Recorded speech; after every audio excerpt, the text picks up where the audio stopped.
लेकिन हमने ये देखें इरीगेट पहले कर लेना, EDTA लगाना फाइल पे, उसके बाद will move approximately 17.5 up to 0.5 to 1 millimetre acceptable. ठीक है, सही। और हम एपेक्स तक ले जा सकते हैं इसको? बिल्कुल ले जा सकते हैं।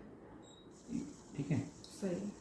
अच्छा, इसकी दो मूवमेंट है इस रोटरी सिस्टम में जो मेरे हाथ में, वो एक तो रोटेशन है पूरी, और एक है ऐसे रेसिप्रोकल। ठीक है, तो हम रोटेशन पे ही करेंगे। और इसकी देखिए ये 350 RPM लिखा हुआ है सब जी। रिकमेंडेड 300 या 350 भी कर सकते हैं, और 4 इसका टॉर्क है, ये लिखा हुआ है। ठीक है, तो ये मैंने इसको थोड़ा सा हाथ जोड़ कर पकड़ना है और है स्टेबल करना है, वरना ये घूम जाएगा। पेशेंट के मुंह पे तो ये घूमेगा नहीं, क्योंकि पेशेंट के साथ तो जॉ चिपका हुआ है। ठीक है ना, तो ये कभी सा हिल जाता है पूरा, तो वो ज़रा सा ख्याल रखना है। ये कभी कभार वैक्स लगी हुई होती है थैंक्स टू चाइना ब्लॉक, तो इसलिए थोड़ा प्रॉब्लम होता है। थोड़ा सा स्टॉप करिएगा, वो लगाना है। ठीक है, अगेन 17 मिलीमीटर EDTA हाईपोस्ट में ऑलरेडी लगा हुआ है। ठीक है, और ये थोड़ी सी ब्रॉडर है ना इससे? हाँ, साइज में थोड़ी बड़ी है। बिल्कुल बिल्कुल। मैं आपको अभी वो आपको टेक्निकली चीज़ें कुछ समझा दूंगा। मैं चाहता था आपको जब काम कर लेंगी ना, क्योंकि यूजुअली शुरू में जब मैंने वर्कशॉप करवाई थी तो लेक्चर्स में और फिर डिस्कशन में इतना टाइम लग जाता है, तो कैंडिडेट से कि डॉक्टर साहब सर वो हमारी हैंड्स ऑन इतना नहीं हुआ। तो इसलिए मैं कैंडिडेट से कहता हूँ हैंड्स ऑन कर लें, जब बीच में कभी डिस्कशन का टाइम मिलता है तो उसमें काफ़ी चीज़ें मैं आपको समझा दूंगा। ठीक है, आपने जब एक दफ़ा फाइल अच्छी प्रेप कर ली है ना, तो देखें अब प्रॉब्लम नहीं आ रहा।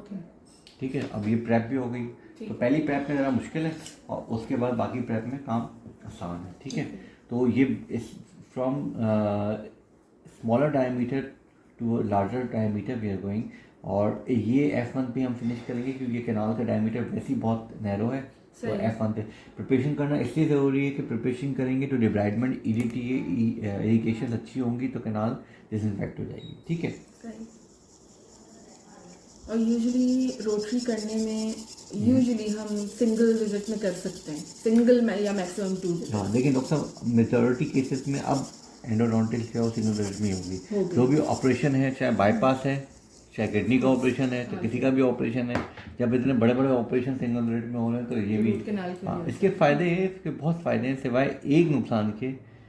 अगर हैविली इन्फेक्टेड कैनाल है ना तो उसमें थोड़ा अवॉइड करें, ताकि उसमें कभी को आपको इंटरकनाल मेडिकेशन डालनी पड़ती है, पेशेंट को बहुत ज़्यादा सिम्टमलेस स्वेलिंग है, तो फिर आपको you have to wait for the second. Otherwise best is single visit.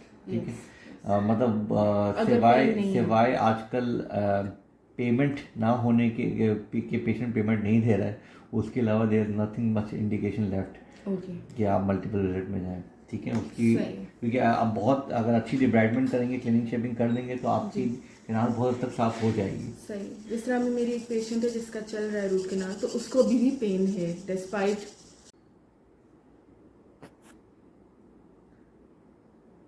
ठीक है, थोड़ा वेट करें ये ड्राई हो जाए, तो उसके बाद आपने आप GP कौन सा डालना है इसका देखिए, हमने कहाँ पे F1। ठीक है ना, वो F1 से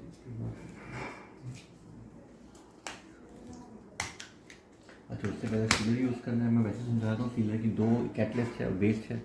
अगर हम सिर्फ समझाने के लिए कर रहा हूँ तो ऐसे दोनों मिक्स होने चाहिए। आपने सीलर लिया, ठीक है, कैटलिस्ट और बेस को मिक्स किया, उसके बाद सीलर आपने लगाया उसको, और फिर आपने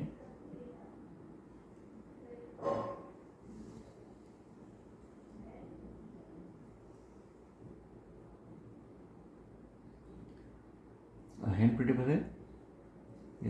अगर आपको लगे ना कि थोड़ा सा कहीं डैमेज नीचे फंसे हुए तो आप क्या करें, मैं क्या करता हूँ और मैं रिकमेंड भी ये करूँगा कि हैंड प्रोटेपर, एक ही हैंड प्रोटेपर जी जी, तो ये आपने लेके 17 mm पे जाके देखें कि हैंड, क्योंकि मशीन तो ले जाती है आपके और फाइल होती भी रिजिड है, तो कभी कभी GP या डैमेज की वजह से नहीं आता, तो कोशिश करें कि अपनी प्रिपरेशन की फिनिशिंग जो है ना वो थोड़ा सा हैंड लेके नहीं यहाँ लेके अटक रही है जी। मशीन लेके जा रही थी लेकिन ये लेके जा रही up to 1 mm is acceptable according to pathway of pulse. ठीक है, if you have a good tuck bag. ठीक है, तो कोशिश करें कि हैंड प्रोटेक्टर से, ये आमतौर पे लोग सिर्फ रोटरी पर रिलाई